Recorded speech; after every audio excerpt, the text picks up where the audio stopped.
Welcome, wrestling fans. Welcome to Curtain Jerkin. As always, I'm your host, Jacob Grondy, reporting for the Main Event Marks YouTube channel. You can also check me out on Spotify. However you're listening to my voice, I appreciate it. I just wanted to do a podcast here real quick, a little episode about the week that was in WWE after the Raw, after Mania. So let's get into Smackdown. We're going to talk about Smackdown. We're going to be talking about NXT. We're going to be talking about WWE Speed. And I hope you guys are going to enjoy it.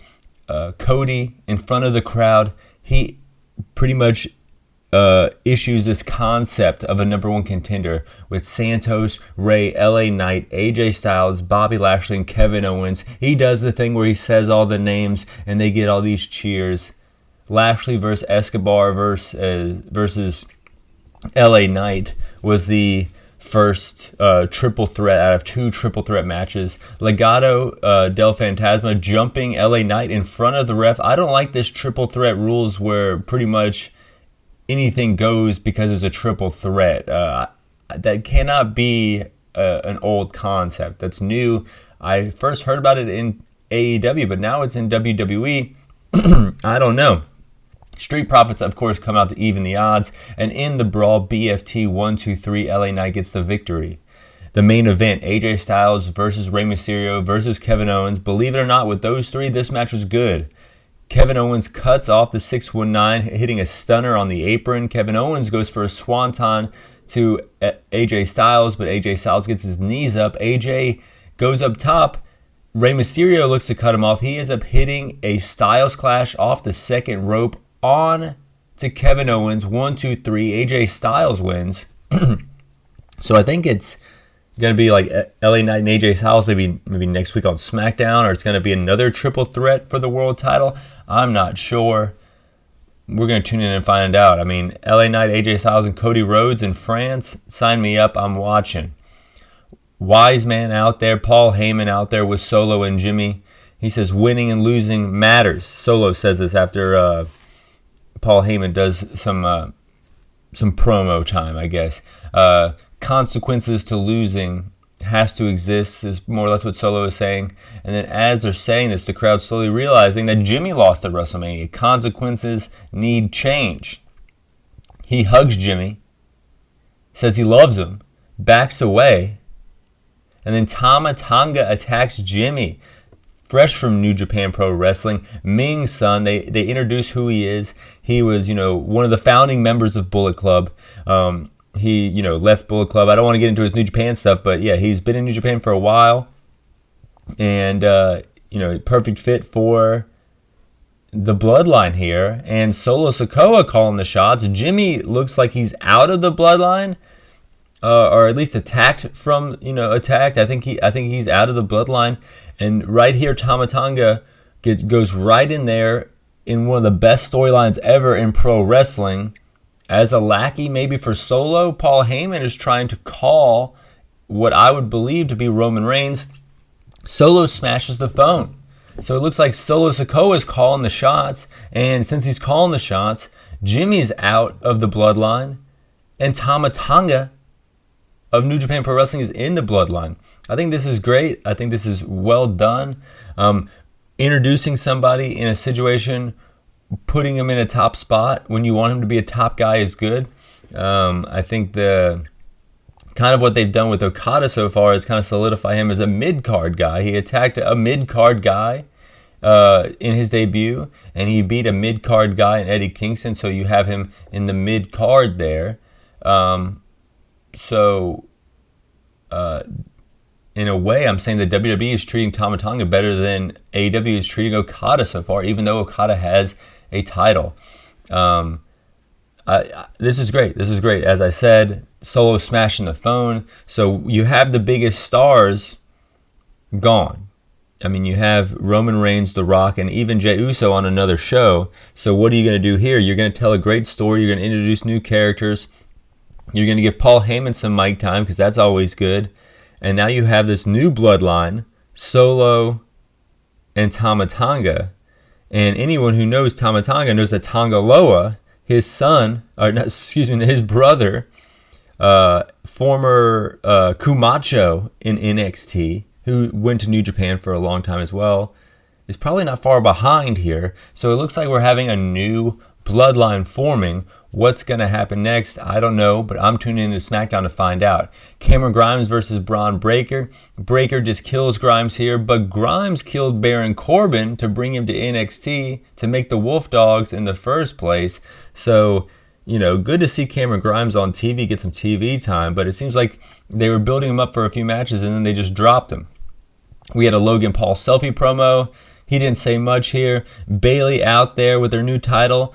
Tiffy time comes out. She wants a championship title shot. Naomi wants a title shot. We have a number one contender match on our hands that Naomi wins. We also had Jade and Bianca Belair making short work of Piper Niven and Chelsea Green, hitting the Jaded 1-2-3.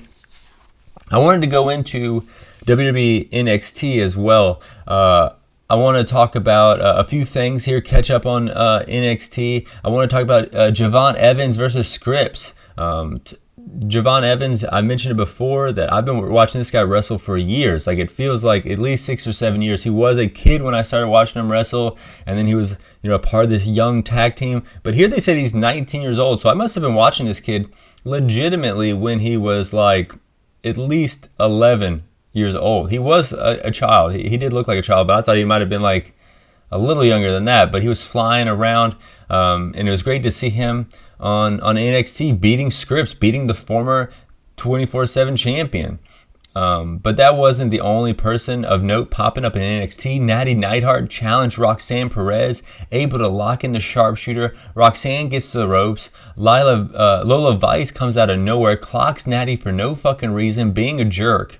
Roxanne hits the Pop Rocks 1-2-3, making the champ look strong enough, getting the victory over a main roster superstar, and then having Natty involved with another wrestler in Lola Vice on the show. I think this is a good idea. Natty, not the only main roster star showing up. Ivar called out Opa. I think this is perfect.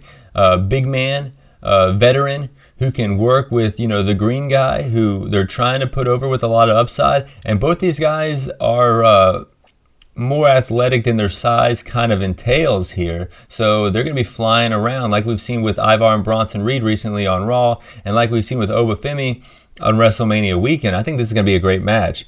But the news of the night with the WWE draft looming, we had a motherfucking title change. The Wolf Dogs dropped the title to Nathan Frazier and Axiom, but then when Nathan Frazier and Axiom are celebrating, they get attacked by the Final Testament, which is going to be a good match because, the new champs, can bump around for these big guys in AOP, but goddamn, these guys were just on WrestleMania. Now 2 days later, they're getting sent to NXT, and then as we now know on SmackDown, it looks like Bobby Lashley and the Street Profits are going up against Legado del Fantasma. So, you got to feel bad for the Final Testament. At least I guess they're getting some airtime. Trick Williams wants a title shot. He's out there. He's challenging Dragunov, and he gets one in 2 weeks for spring break-in. But if he loses, Trick has to leave NXT. I don't know. I don't think that's that big of a deal. You have the WWE draft looming overhead, as Triple H says, in about a month. I would keep Dragunov in NXT and move Trick Williams up. I think Trick Williams has a more promising career on the main roster than Dragunov does. Dragunov, he's a great NXT champion, just like, I hate to bring it up, but Adam Cole. I think, Tyler Bate was a great NXT UK champion, but what's he doing? He's kind of in this mid-card tag team with Pete Dunne. So I would keep Dragunov down there because I like Dragunov as this kind of gatekeeper to the main roster. Like, you got to kind of maybe see how good you do against him. And I would bring up Trick Williams. He's got the chant. I can see him getting treated like LA Knight gets treated. Comes up, gets so over with the crowd because people like chanting shit. So whoop that Trick. LA Knight, yeah, it's kind of the same thing a little bit here. So I would bring Trick Williams up. So I would have him lose this loser leave NXT match only to bring him up to a Raw or SmackDown. But then sore loser of the year, Carmelo Hayes, attacks Trick Williams from behind, both of them from behind actually, softening up Trick Williams for a steel cage match next week. So Trick, steel cage match, and then a title shot back-to-back weeks. Trick is the biggest star, and he's definitely getting treated like one being put in this main event picture. We also had WWE Speed Axiom, the new NXT Tag Champ, or one half of the new NXT Tag Champions, taking on JD McDonough. NXT UK feud rekindled here, and JD gets the victory. Not much to really review, but I just wanted to kind of keep up and report WWE Speed, because I love this concept. I've said it a million times that one, going to a WWE live show during commercials sucks because it's just blank. Everyone's just staring at each other. We just saw pyro. We just saw celebrities. We're at our favorite show in person, and then there's these 3-minute blocks of nothing happening.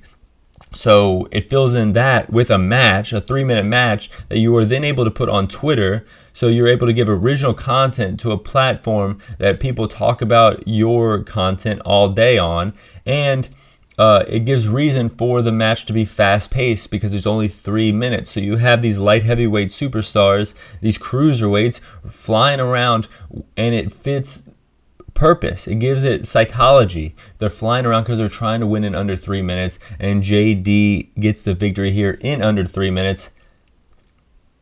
I love pro wrestling. WWE is firing on all cylinders.